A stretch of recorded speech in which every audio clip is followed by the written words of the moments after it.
मधुर opticians latest फॅशनच्या चष्म्याच्या frames आणि branded goggles, Ashoknagar road, Satpur, Nashik. आपण पाहतात सार्थक न्यूज.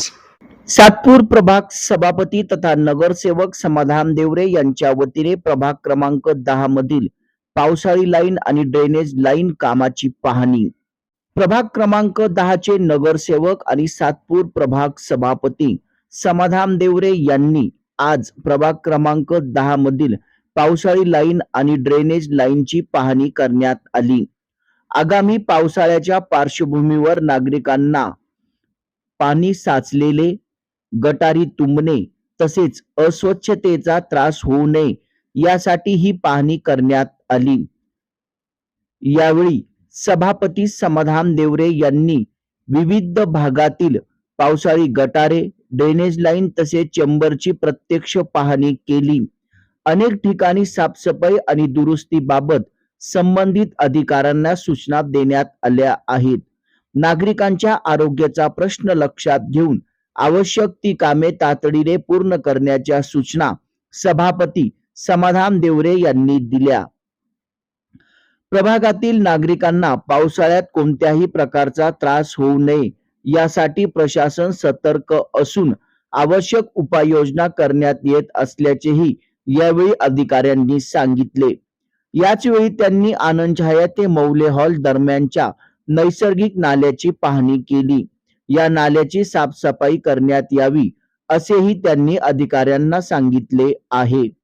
विशेष म्हणजे पावसाळ्याआधी ड्रेनेज लाईन आणि पावसाळी लाईनची स्वच्छता करण्याचे आदेश प्रभाग सभापती समाधान देवरे यांनी दिले आहेत. सातपूर प्रभाग सभापती समाधान देवरे यांनी आनंद छाया मौले हॉल परिसर, अशोकनगर येथील सिद्ध हनुमान मंदिर परिसर, राज्य कर्मचारी वसाहत या भागांमध्ये पाहणी केली. यावेळी मनपाचे ड्रेनेज विभागाचे उप अभियंता DS कोल्हे साहेब तसेच प्रभागातील नागरिक बाळासाहेब भोजने, संदीप सोनवणे, विलास मौले, अरुण मौले यांच्यासह नागरिक, महिला, पुरुष या दौऱ्यामध्ये उपस्थित होते.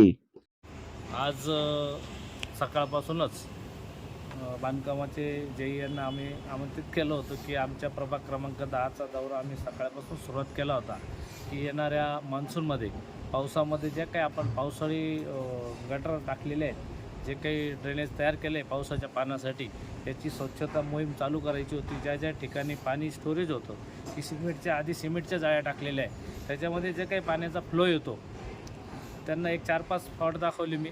प्रथमतः त्याच्यातून पाणीच जात नाही आणि जे काही नागरिक गेल्या 8 महिन्यामध्ये झाडझूड करतात किंवा धूळ येते ते त्या ड्रेनमध्ये जाते आणि त्या जर स्वच्छता नाही झाल्या तर होतं काय, जेव्हा पाऊस पडेल तेव्हा ते पाणी त्या नाल्यातून पहिले बाहेर येतं आणि नागरिकांच्या घरात जातं.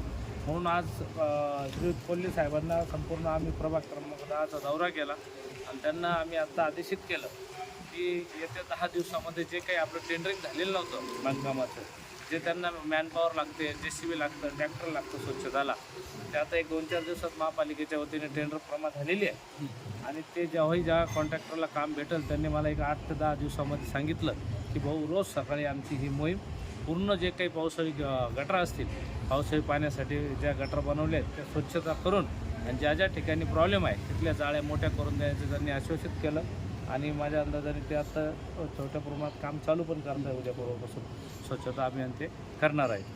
त्यांना असं आम्ही आत्ताच आदेशित केलेलं आहे. परिसरातील सभापती आपले सध्या दौऱ्यावरच आहेत, आपल्या साफसफाईच्या दौऱ्यावर. तसंच आपल्या ड्रेनेज तुमच्या परिसरात जे ड्रेनेज लाईन आहे, वॉटर लाईन जिथं जिथं चोकअप आहेत, जिथं चेंबर खराब आहेत, जिथे जिथं पाणी साचतं तिथं साहेबांची कॉन्टॅक्ट करून त्यांनी त्यांच्या समस्या सांगितलेल्या आहे. साहेबांनी एक 8-15 दिवसात ते तेवढे चेंबर जिथं चोकअप असतील किंवा तुटलेले असतील ड्रेनेज वॉटरचे तर ते साहेबांनी ते करावं ही आमच्या सर्व नागरिकांकडून विनंती आहे. भविष्यात आम्हाला अशी अडचण नको यायला पाहिजे भाऊ की बा तिथं पाणी साचलं किंवा गटारीचं नाही, ड्रेनेजचं बाबा कुठं चेंबर साचले असतील किंवा पावसाळी गटारीचे कुठं काही असतील अडचणी, तेवढं त्यांनी आमचे जेवढ्या समस्या आहेत त्यांनी ते सॉल्व्ह करावं हे आमची विनंती. या चॅनलला आपण शेअर करा, लाईक करा आणि सबस्क्राईब करा. धन्यवाद.